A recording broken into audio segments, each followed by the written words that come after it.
देवा श्री साई कालका, श्री साई कालका। शरणी आए कि तुम रक्षक पाल का, सिद्ध शक्ति सिद्ध पीठ तुम्हारा। आरती हम गाएं ओम साई कालका। ओम साई कालका सबको मेरी गुरु श्री लाडली सरकार के चरणों में कोटि कोटि प्रणाम। जय श्री महाकाल। कैसे हैं सारे? आज आ गए हैं हम एक नई वीडियो के साथ।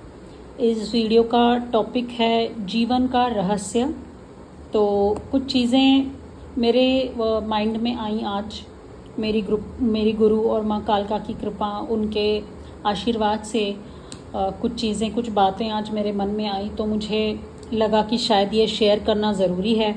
और कुछ टाइम भी हो गया था, YouTube पे वीडियो भी नहीं आई थी, तो मैंने सोचा इसका वीडियो बनाना चाहिए। तो विष्णु पुराण में और गरुड़ पुराण में ये लिखा गया है कि ये जो मनुष्य जीवन है बड़ी मुश्किल से हमको मिलता है। ऐसा कहा गया है कि कई जन्मों के बाद हम पहले कीटक बनते हैं, मतलब छोटे छोटे कीड़े बनते हैं। फिर उसके बाद हम जानवर बनते हैं, हम मछली बनते हैं, समुद्र में पानी में रहने वाले जीव बनते हैं, हम सांप भी बनते हैं, रेंगने वाले जीव भी बनते हैं, तैरने वाले जीव भी बनते हैं। उसके बाद कई जन्मों के बाद हमको ये मनुष्य का जीवन मिलता है। तो मनुष्य का जीवन मिलने के बाद भी हम इस जीवन को भी खराब कर लेते हैं अपने कुछ कर्मों की वजह से। हम ऑलरेडी पिछले वीडियो में मैंने बताया था कि कर्म सिद्धांत कैसा होता है। हम ऑलरेडी अपने कर्मों की एक गठरी लेकर आते हैं और फिर यहाँ रहकर और भी कुछ पाप करके और हमारी पापों के, हमारा जो लेखा जोखा होता है, पापों के हिसाब किताब में हम और पाप जोड़ लेते हैं। तो इसका बहुत अच्छा एग्जाम्पल मुझे लगा कि मुझे समझाना चाहिए। तो एक बात से हम समझाने की कोशिश करेंगे कि हम क्या भूल जाते हैं और हमें क्या याद रखना चाहिए। ठीक है? तो और ये सबके लिए नहीं है, कुछ लोग होते हैं उनके लिए ही है। मेरा कहने का मतलब ये नहीं है कि संसार में सारे ही लोग ऐसे हैं।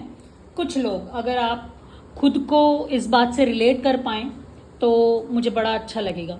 ठीक है? तो ये सबके लिए नहीं है, हम सबकी तरफ उंगली नहीं दिखा रहे हैं। तो ये संसार में कुछ लोगों की तरफ मेरी उंगली है, और इवन मैं खुद भी, क्योंकि मेरा भी मनुष्य जन्म ही है, तो मैं भी परफेक्ट नहीं हूँ। मेरे नज़र में कोई भी परफेक्ट नहीं है, क्योंकि हम परफेक्ट हो जाएंगे तो फिर कुछ योगी महात्माओं के श्रेणी में आ जाएंगे। तो मैं खुद भी परफेक्ट नहीं हूँ। तो ये जो मनुष्य परफेक्ट नहीं है उन लोगों के लिए है। जैसे हम क्या भूल जाते हैं और हमको क्या याद रखना चाहिए। हम खाना नहीं भूलते। फॉर एग्जाम्पल, अगर कोई व्रत चल रहा है, 8 घंटे हो गए व्रत में, 10 घंटे हो गए, तब हमको खाने की याद आने लग जाती है। हम ये सोचते हैं कि भैया शाम में 7 बजे जल्दी फिर मैं कुछ खाऊं, पता नहीं कब ये व्रत ख़त्म होगा। हम ऐसा सोचते हैं। हम इंद्रियों का सुख नहीं भूलते। इंद्रियों का सुख मतलब हमारे जो सेंसेस हैं।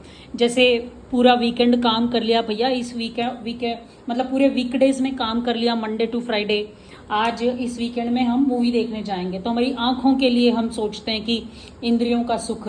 या फिर हम सोचते हैं कि बहुत काम कर लिया, चलो बिरयानी खाते हैं, तो हमारे पेट के बारे में हम सोचते हैं कि थोड़ा खुद को भी हम सुकून दें। या फिर हम गाना सुनते हैं, कानों को सुख देने की कोशिश करते हैं।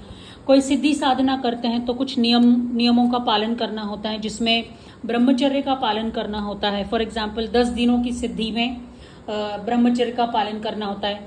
5, 6 दिन, 7 दिन बीत जाते हैं, फिर हमको लगता है कि अब फटाफट ये 10 दिन की सिद्धि खत्म हो तो फिर सांसारिक सुख भोगने का भी मौका मिले। तो वो सुख को हम याद करते रहते हैं, और जो असली चीज़ है वो हम भूल जाते हैं। तो हम क्या भूल जाते हैं कि उस व्रत से, उस साधना से हमें क्या ज्ञान मिल रहा है। हम ज्ञान भूल जाते हैं। हम अपने गुरु को भूल जाते हैं, जिस गुरु ने हमको वो ज्ञान दिया, उस गुरु को भूल जाते हैं। जब भी गुरु के पास जाते हैं हम अपना रोना ही लेके जाते हैं कि मेरा ये हो गया, मेरा ऐसा हो गया, मेरा वैसा हो गया, मेरी जॉब नहीं लग रही, मुझे जोरू नहीं मिल रही। मतलब शादी करा दो इस तरीके से। तो हरदम हम हमारा ही कुछ ना कुछ मांगने पहुंच जाते हैं। शायद ही कोई कम ही लोग होते होंगे जो सिर्फ धन्यवाद करने जाते होंगे अपने गुरु को कि गुरु माँ या फिर गुरु जी, आपकी वजह से मैं खुश हूँ, जो भी है चटनी रोटी खा रहे हैं, आपकी कृपा है, धन्यवाद। सिर्फ थैंक यू बोलने कितने लोग जाते होंगे, सब अपना रोना ही रोने जाते हैं। देख, आई एम सो सॉरी, मेरे अंदर का जो हैदराबादी है वो बाहर आ जाता है कभी कभी, तो I am so sorry for that language. और फिर एक और भी बात मुझे लगी कि ये भी हम भूल जाते हैं। सिर्फ भगवान के पास हम मांगने ही जाते हैं कि भगवान मेरा घर करा दो, भगवान मुझे कार दिला दो, भगवान मुझे मेरे प्रॉपर्टी में, मतलब जो पापा से प्रॉपर्टी मिलने वाली है उसमें मेरा हिस्सा दिलवा दो, ठीक है, अगर आप ये कर दोगे तो मैं ये कर दूंगा, अगर आप मुझे ये दे दोगे तो मैं वो कर दूंगा। तो हम बिजनेस के लिए जाते हैं, हम बदले में कुछ ना कुछ मांगने के लिए ही जाते हैं और बदले में कुछ देने के लिए जाते हैं। लेकिन कभी शायद ही कोई ये बोलने जाता हो कि प्रभु सारा संसार चला चला के आप थक गए होंगे, आ जाओ मैं आपके पैर दबा दूं। माँ भगवती, 2 हाथों से ब्रह्मांड चला के तुम थक गई होगी माँ, आ जा माँ, मेरी गोद में सर रख के थोड़ी देर सो जा माँ। मम्मी शायद तू भूखी होगी, ले माँ मेरे हाथ से हलवा रोटी खा ले माँ, हलवा पूरी, जो भी आपने, कड़ी चावल जो भी आपने घर पे बनाया होगा, कभी हाथ से खिलाया हो माँ भगवती को या अपने इष्ट को, किसी को भी। तो हरदम हम अपने ही बारे में सोचते हैं कि मेरा बेटा, मेरी फैमिली, मेरा घर, मेरा संसार, लेकिन हम उस प्रभु के बारे में भूल जाते हैं। वो भी तो प्रभु है, हम सब उन्हीं के बच्चे हैं, तो हम उनके बारे में बहुत कम ही लोग सोचते हैं। लोग सिर्फ अपने ही बारे में सोचते हैं। हम जब दान भी करते हैं तो कुछ लोग दान करते हैं, क्यों? पुण्य कमाने के लिए। पुण्य कमाना है तो दान करते हैं। हम ये भावना से दान नहीं करते कि अगला भी बेचारा गरीब है, चलो उसकी हेल्प हो जाएगी, उसकी मदद कर देते हैं, ये सोच के हम दान नहीं करते। पुण्य कमाने के लिए हम दान करते हैं। तो ये जो सोचने का तरीका है उसको हम समझाने की कोशिश कर रहे हैं। अगर कभी हम कार चला रहे हों, गाड़ी चला रहे हों और उसके नीचे कोई जीव आ जाता है, फॉर एग्जाम्पल कोई कुत्ता या बिल्ली कार के नीचे आ जाए, तो हम सोचते हैं कि मुझसे तो पाप हो गया, अब इस पाप से छुटकारा कैसे कर पाना है, उसके लिए बारे में हम सोचते हैं। हम ये नहीं सोचते कि उस बेचारे जीव को कितना दुख हुआ होगा, उसको कितना दर्द हुआ होगा। हम उस जीव के बारे में नहीं सोचते, हम हमारे बारे में सोचते हैं कि अब इस पाप से मैं छुटकारा कैसे पाऊँ, क्या करूँ कि मैं इस पाप से धुल जाऊँ। अच्छी चीज़ें भूल जाते हैं, बस पाप पुण्य में फंस के रह जाते हैं। जो ये दुनिया है, ये जो कलयुग है, ये माया जाल है, मेरी भगवती महाकाली का रचाया हुआ ये माया जाल है। तो हम इस माया जाल में फंस के रह जाते हैं। ये माया भी उन्हीं की फैलाई हुई है, पाप पुण्य, अच्छा बुरा, जो इस माया में हम फंस के रह जाते हैं, ये भी उनकी ही रची हुई माया है। तो अब हम ये भी सोचते हैं, आप ये सोचोगे कि ये बात तो सही है, लेकिन हम इन सब चीज़ों से बाहर कैसे आएँ? इस संसार नामक माया जाल से हम बाहर कैसे आएंगे?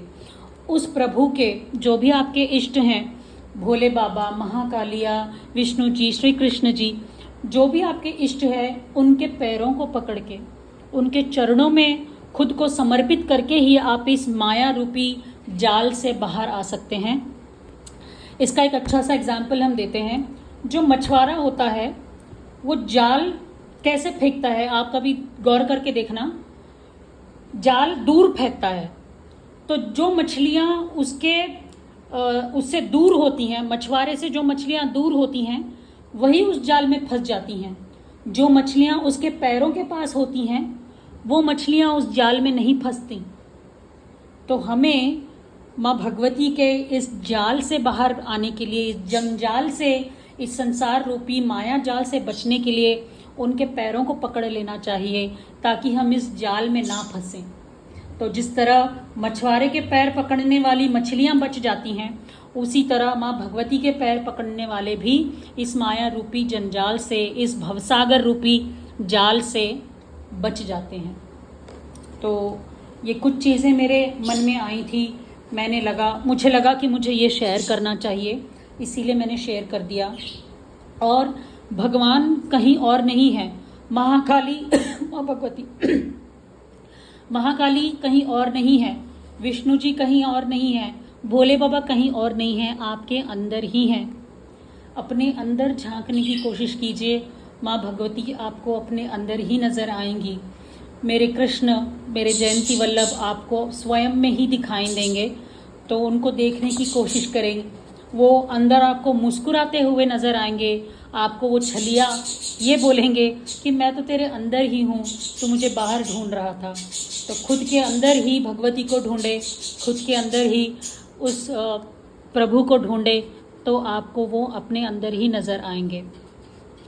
तो आशा करते हैं ये टॉपिक, छोटा सा टॉपिक आपको पसंद आया हो, और अगर पसंद आ गया हो तो प्लीज़ कमेंट में लिखना कि पसंद आया कि नहीं आया, और कोशिश करें इन सब चीज़ों के बारे में सोचें, थोड़ा ध्यान लगा के सोचें कि कभी ना कभी हमने भी ये किया ही होगा, पुण्य के लिए ही दान किया होगा, प्रायश्चित्त के लिए दान नहीं किया होगा। तो ये चीज़ों को सोचें, पाप पुण्यों के चक्रों से बाहर निकलें, भगवान की शरण को पकड़ें और उनसे अनकंडीशनल लव करें। अनकंडीशनल लव मतलब उनसे प्यार करने के लिए कुछ मांगे ना, क्योंकि वो हमारे माता पिता हैं, उनको पता है हमें क्या देना है, तो जो देना है वो स्वयं ही दे देंगे। बस आप उनसे प्यार करिए, उनको बस एक निश्चल प्रेम ही चाहिए और कुछ नहीं चाहिए।